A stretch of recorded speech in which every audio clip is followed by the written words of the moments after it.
Hello everybody, this is Lieber, bro. Welcome back to Dark Shores Podcast. I have a friend who has not been in my videos in a long time. CJ's back. Hello. CJ's back. It is a miracle. He's back. Now, we are going to be talking about Jason Voorhees. Jason. One of my favorite killers. Yep. One of most people's killers. I have a siren head in Michael Myers. Yeah, Michael Myers. Yeah, him. Michael Myers. To be honest, I don't really like Slenderman like that. Oh, okay. Well, do you want to go first? Cause I don't really have my information yet.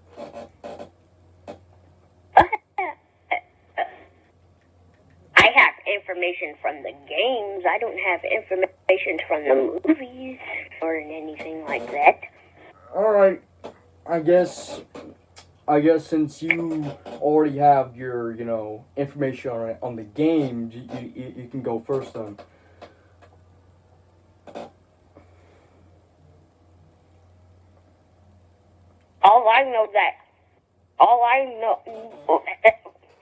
Hold on.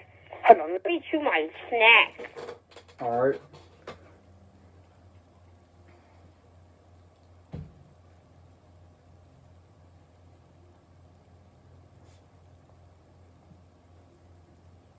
All I can tell you guys right now is that Jason Voorhees drowned. Okay.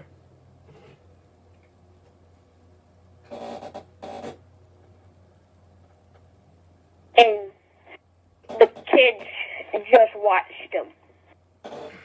Yeah. Yeah. Yeah, that happened. About that, I remember the movies. I always hated those kids. I always hated them. And that's why, clearly, Jason just fucking hates people. A lot. Because of those kids. Now, if someone actually saved him, like Jason, he wouldn't kill people. He would literally not be, like, a killer, as people know him today. He wouldn't be a killer if someone, saved him. But no one was there to save him. It was just kids laughing. I mean, I would have jumped in the water. Yeah. Oh. Yeah. Mostly, you would, I would, to save him. But the thing is, in the movies, no one did. It was just mostly the people who, the only people who was there was those kids. And those kids did not even do a thing. They just laughed at him. Wait, maybe they didn't know how to swim. Oh, wait, never mind. They laughed at him. Yeah, they just laughed at him when he was dying. And it's very sad. Now I'm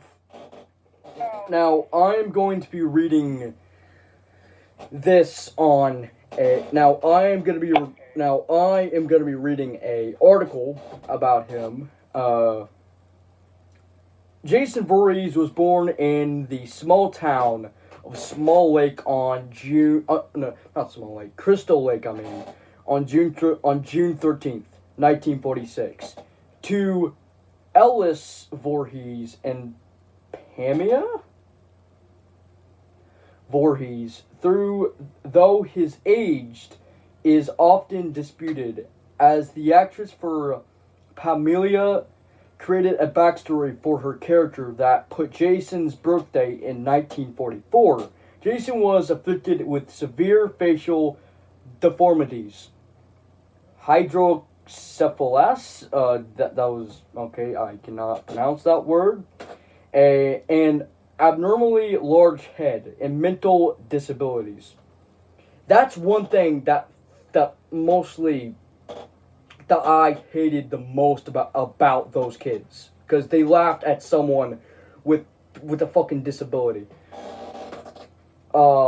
Raising No Jason. wonder he looks like that.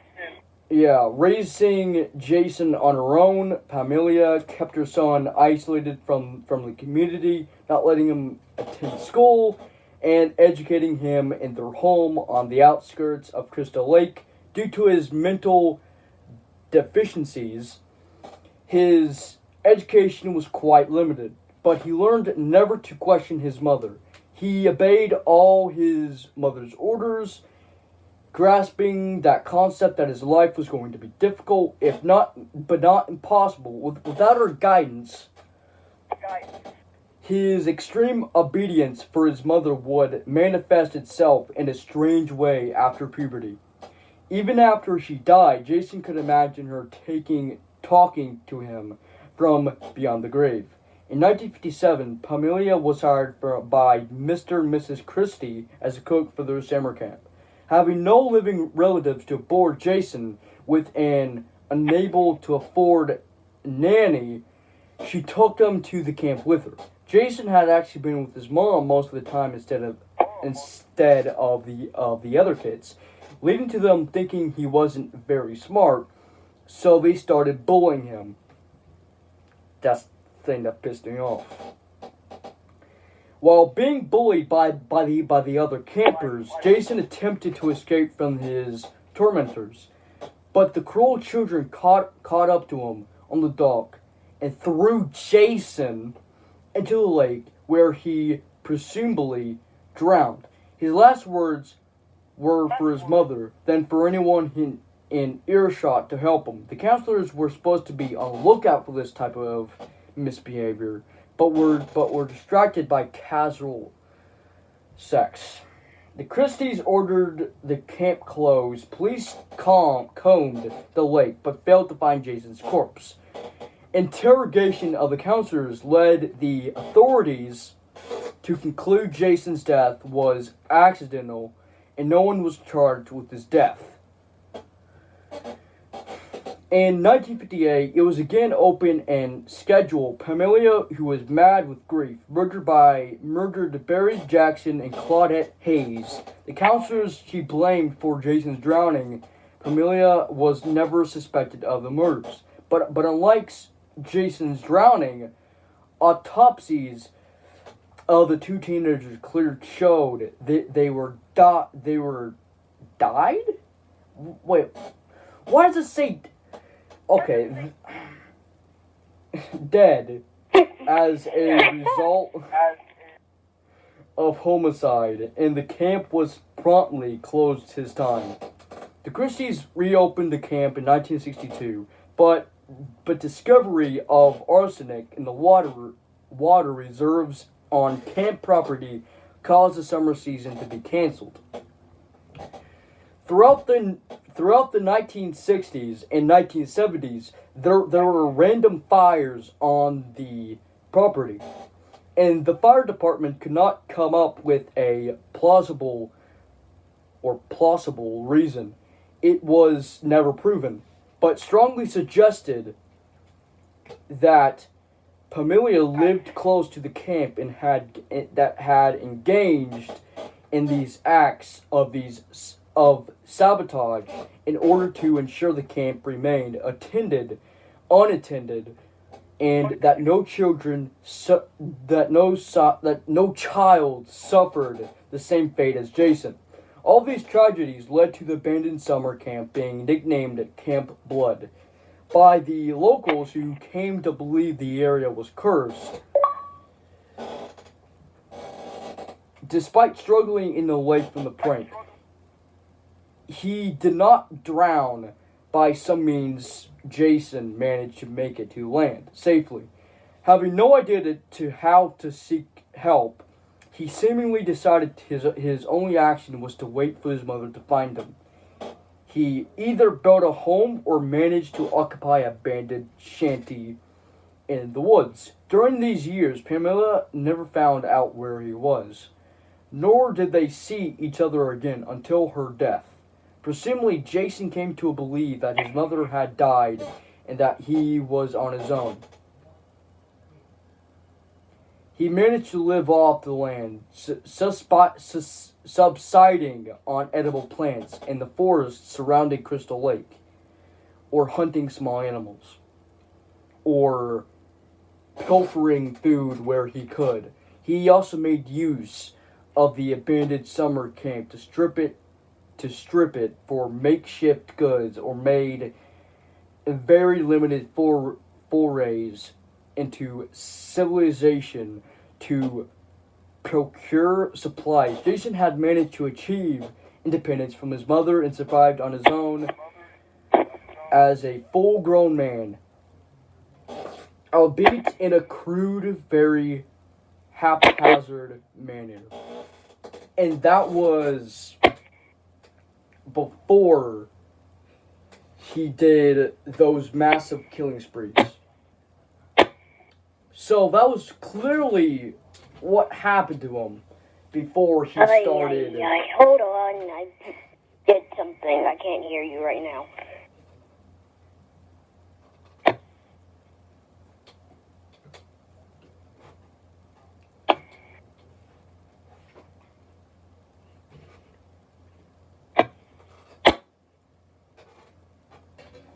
Hello? Yeah?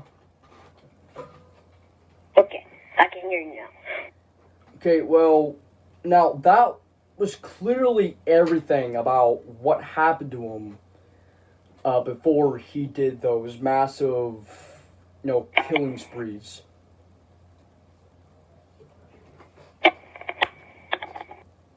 So, clearly,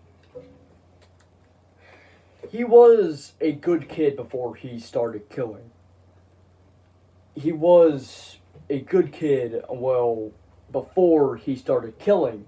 And then, clearly, because of those kids laughing at him and mostly killing him, it made him drown. And no one was there to save him.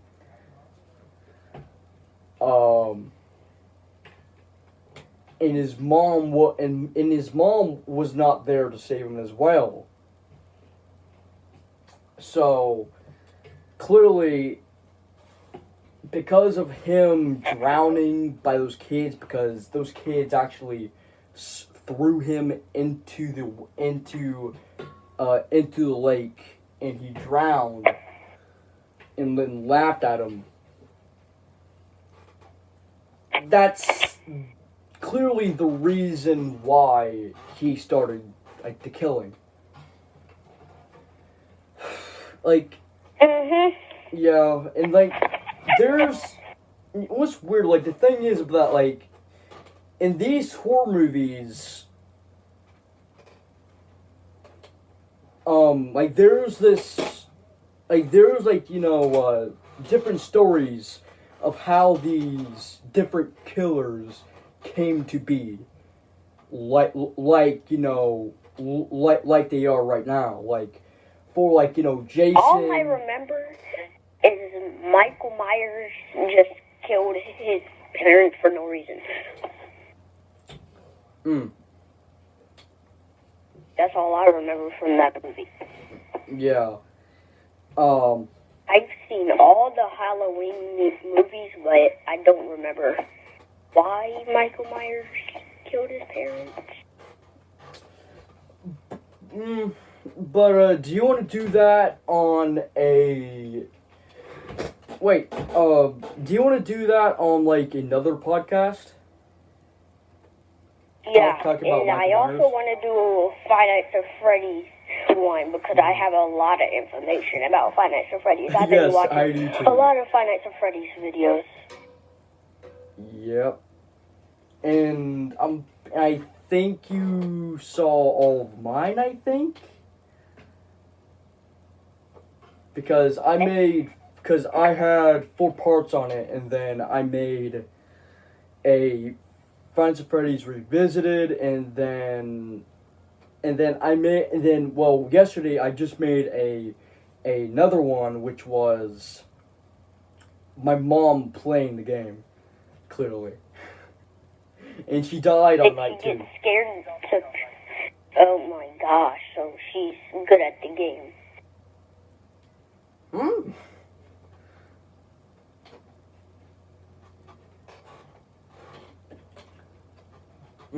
Well,